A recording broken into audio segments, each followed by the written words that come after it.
Nama Betharia Sonata terkenal sebagai pelantun lagu Hati Yang Luka yang pernah hit pada tahun 90-an.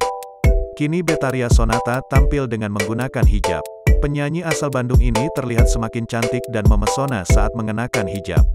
Tak banyak berubah dari ibu dua anak ini, paras ayu dan menawan masih melekat dalam dirinya.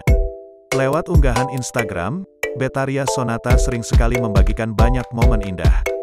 Betharia Sonata kini juga sibuk dengan membuka dua usaha. Mantan istri Willy Dozan ini punya usaha di bidang kuliner. Betharia Sonata memiliki usaha makanan yang ia buat sendiri.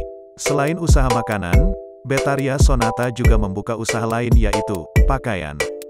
Betharia memiliki satu anak laki-laki dan satu anak perempuan.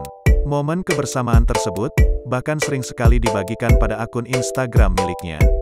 Mereka bertiga terlihat begitu kompak dan harmonis.